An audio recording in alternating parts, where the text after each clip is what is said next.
Hello everybody and welcome back to the YouTube channel. As you all know, COVID-19 and our lockdown has been extended by another 2 weeks, which means that I am about to start running out of my Cadence energy bars, and that becomes a bit of a problem when I'm going to be spending a few hours on the bike. So today I'm going to bring you some portables that I will ride with generally if I go out on a long ride. Just some real food to get me going. So I'll have two recipes. The one will be a banana wrap, and the other one will be my version of a date bar, which I will start now. Some of the things that you're going to need is, first of all, you'll need a wrap, whether you use whole wheat or I prefer the white wraps, just to reduce the amount of fiber that we're going to be taking in. This is a banana wrap. Obviously need a banana. I only have peanut butter at the moment, so that's what I'm going to be using, but Nutella works just as well and I enjoy it. And then you will need some tin foil or aluminium foil, whichever you want to call it. That's just to wrap it up if we're going to be riding indoors, so you don't necessarily need to do this step, but just for future I will show you guys how to wrap them up. And then just some spray and cook, which you'll see the reason why later. Cool, so this process really isn't rocket science for those of you who guessed it. I'm pretty much going to be putting peanut butter on the wrap, and then I'm going to be putting a banana inside of it. So there it goes.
Cool, and as you can see, I have my wrap.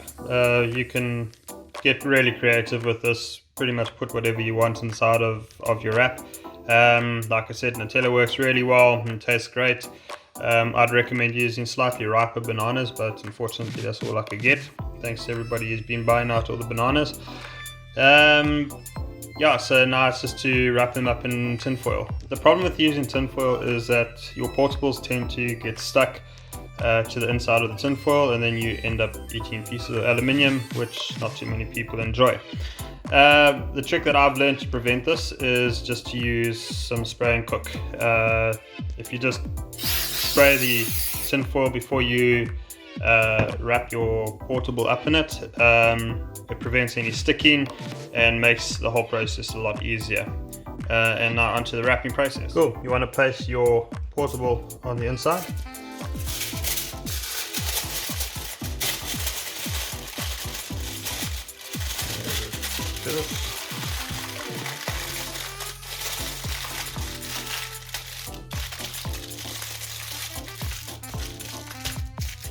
Done. Cool. So there you have my wrap for tomorrow.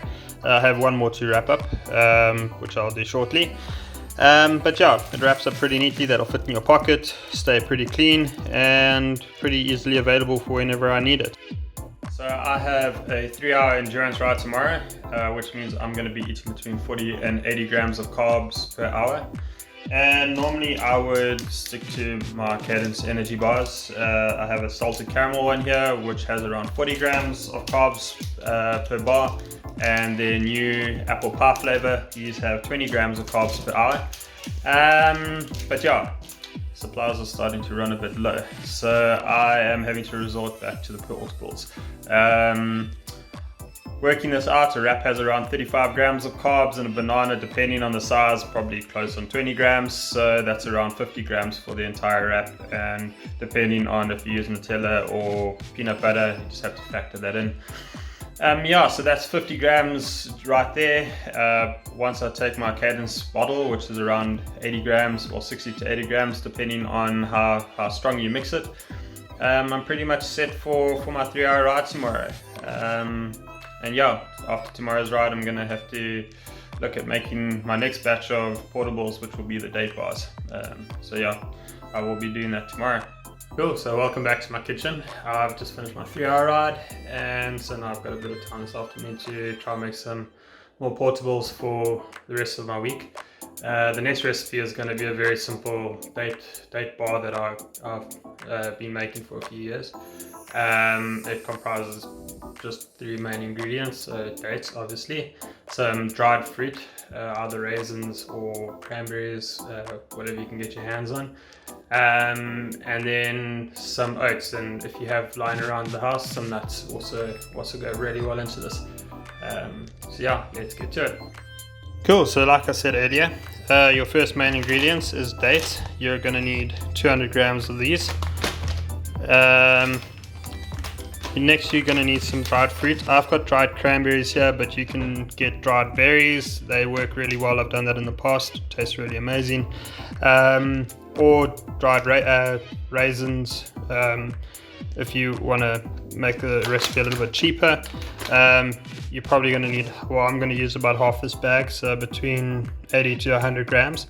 And then finally, you're going to need some oats. I have rolled oats, the big flake rolled oats from Woolworths. Yeah. Cool, so I have my 70 grams of oats that I've weighed out, and my first step that I'm going to do is put it in the baking tray. And the idea is just to roast this for around 10 to 15 minutes. It'll give it a nice toasted flavor, and just make the oats a little bit more digestible for when you're busy out riding. So while your oats is busy toasting, now it's time to sort out the dates in the meantime. You're going to need to put them into a food processor, but before you do that, I'd recommend just soaking the dates in a bit of hot water for 1 or 2 minutes, just to soften them and makes the process a little bit easier. So there's my dates busy soaking at the moment, and they're going to be going into that. So I will do that in the meantime and take it from there. And now for the loud part.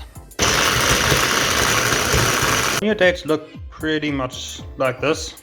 If you soak them for long enough, this takes a lot faster. If you haven't soaked them, this could take up to 5 minutes.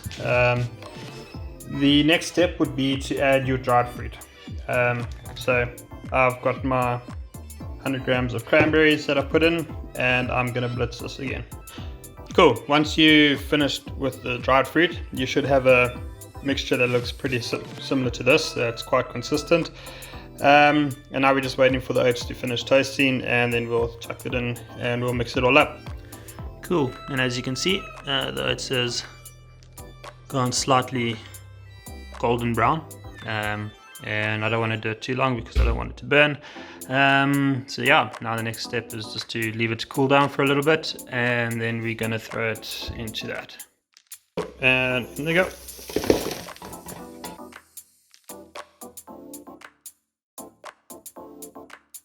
Cool, we're just going to mix this all up quickly. You can use your hands, you can use a spoon, whatever gets the job done. I'm going to get it done and let you know the outcomes. Cool, at this point everything should have been mixed together, and depending on your preference you can either roll this out into bars or into little balls, depending what your desired means of carrying them are.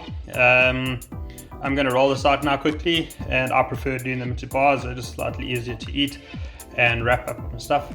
So I shall do that quickly and you can see the end result. And there you have it.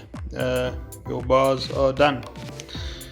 So now it's just a matter of using the technique that I showed you in the previous portable that I did. You can wrap them up and store them in the fridge. And yeah, use them whenever you need them.